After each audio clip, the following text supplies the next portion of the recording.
Hey, welcome back to 65 Drums. My name's Justin. Today's another episode of Edrum News, where I keep you guys up to date on everything happening in the world of electronic drums and the newest kits being released.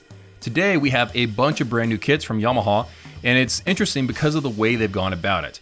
They've done something I've never seen any electronic drum company do before, and that's offer two different drum head materials for their new electronic drums. Now, one thing to keep in mind going into this video, if you live in the United States like me, you can't actually buy this drum set until somewhere around November. At least that's what I was told by a representative. But today's the global launch, so if you live anywhere else, I think you can buy it right now. So there are technically two lines of electronic drums they just released and a bunch of different options. So there's the DTX8 series and the DTX10 series. These, of course, are built on top of the previously announced DTX6 series, which I've already reviewed on the channel and you can go check out. That one kind of had a lukewarm reception because while it did a lot of things right, it also was just a very, very small, compact electronic drum set. It went a little bit too extreme in that way. These new drums apparently are trying to fix that and also push the drum set forward in other ways as well. So let's start off by talking about the DTX8 series of electronic drums. It's obviously the cheaper of the two. It's really similar to the DTX6 series and is definitely building on top of that. It comes with the exact same DTX Pro module as the 6 series. It comes with the same 7.5-inch kick drum, the same hi-hat pad, the same hi-hat stand, and the same crash cymbals. Alright, so what exactly does that extra $900 get you? This electronic drum set comes with birch shells.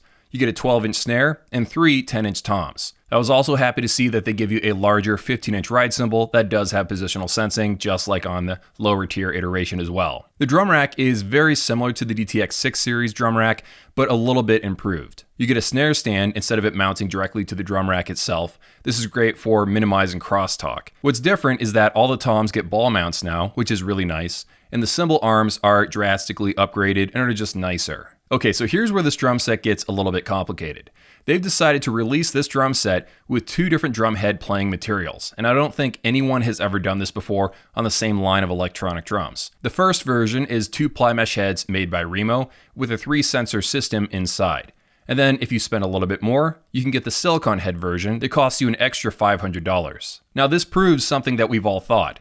The silicone material is more expensive to manufacture than mesh drums, and that's why it pushes up the prices a little bit. The mesh head version costs $2,800, and the silicone drum head costs $3,300, but otherwise they're nearly identical. So next up is the DTX10K line of drums. So here's the difference between the DTX8K and the DTX10K of electronic drums. One of the crash cymbals gets bumped up to 15 inches across instead of 13 inches across, and the positional sensing ride is now bumped up to 17 inches across instead of 15 inches across. They've also upgraded the floor tom to be 12 inches across instead of 10 inches across, and you get a drastically nicer drum rack, the Hex Rack 2. I've always liked the Hex drum rack from Yamaha, and this new version looks very solid, has a pretty nice overall aesthetic to it, and has an integrated level as well. The kick drum has been upgraded to a 12-inch mesh kick drum pad surface and has like an air vent on the front, which is something we usually don't see. The next difference is the drum module. This is not the DTX Pro, it's the DTX Pro-X. This module is foundationally the same as the DTX Pro,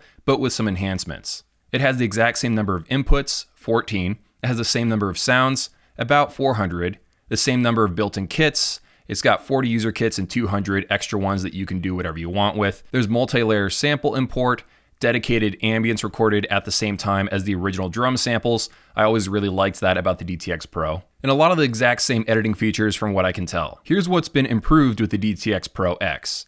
It now has a line of channel knobs that act as faders. There's a mode dial that changes what they do. You can adjust the volume of each drum, the muffling, or the tuning, or whatever else that you want to do. All these adjustments can also be made on the base level DTX Pro module, but it involves more menu hopping. This new setup is more simple and just more obvious. There are now 2 headphone jacks and 2 aux inputs. You can just connect more things or just not have to worry about the size of cable that you have because they come in 1/4 inch and 1/8 inch options. Another upgrade is that this module gives you Bluetooth, which is great for connecting to your phone. Both modules have 5-pin MIDI out and USB MIDI, but now with this new module, you also get 5-pin MIDI in as well. Another upgrade are all the direct outs on the back of the module, which is always good to have. You can now group kits into a set list, so you can just switch between your favorite 5 or 10 kits. There's also backing track integration that you can have inside of the set list as well. The entire module sells separately on most music websites for $1,540. So while it has the exact same sounds as its little brother, it's around twice as expensive. And just like the lower tier series, the DTX10 comes in two drumhead options, mesh and TCS. The pricing is $4,620 for the mesh head one, and $5,170 if you want the silicone drum head version. Okay, so now that you have an overview of the different specs of these drum sets and how they relate to the cheaper DTX6 series, now let's talk about some of the things that stood out, some of the things I liked and some of the things I didn't, the opinion part of the video. It's all subject to change. By the time I actually sit down and play these drums, I might have different opinions on it. But here are my first impressions so far. I really like the fact that they're offering this with mesh heads. If you take a look at the sales numbers of anything, you'll realize that mesh is king at the moment, and this company had to adapt. So they're offering it with mesh. But they're kind of doing it in a kicking and screaming kind of way because they just really want to also offer their own proprietary drumhead material, the TCS silicone heads. And I want to see how well this will work out for Yamaha because I'm going to guess that most people will gravitate towards the mesh heads because they were cheaper to manufacture and they're also selling for lower prices. So the company seems to be building up the TCS as like this premium option, but if you don't want to spend as much money, you can go for the mesh. I want to see what the sales will be like between those two offerings because it's almost like an experiment, an A/B test at this point. Now, something that stood out to me right away when I saw this announcement was that this drum set looks incredibly similar to the DTX Extreme. Like the original one, the DTX Extreme 1. It also went by this name, which I can't remember off the top of my head, because Yamaha is obsessed with making these overly long, complicated names. Shells look very similar, that sort of thing.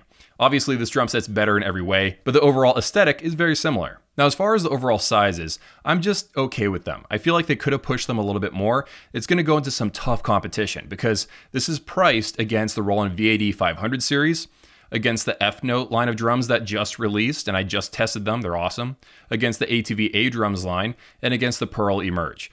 There's a bunch of competition around the $4,000 and $5,000 price range right now that will make this drum set a little bit of a tougher sell because of the smaller shell sizes.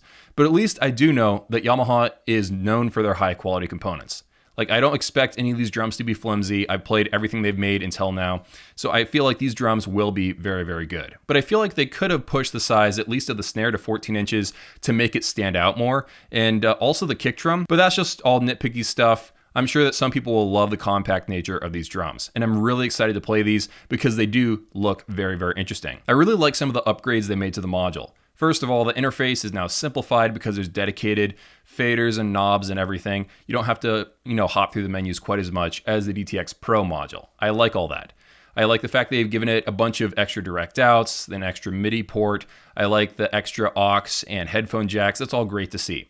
But I feel like they should have given it more sounds because at the moment, their $5,000 drum set and their $1,000 drum set have, from what I can tell, the exact same number of sounds and the exact same sounds overall. So I feel like they did make some significant upgrades to the DTX Pro-X module, but as far as internal stuff, like how many sounds and all that stuff, I feel like they could have pushed it a little bit more. They're definitely bringing something a little bit unique that not everybody is bringing, and so I'm interested to test these out and see what they're like in real life. So that was my take. Let me know what you guys think down in the comments below. Are you interested in playing these, or do you think that they're just not for you? Let me know. Have an awesome day, and I'll see you all in a few.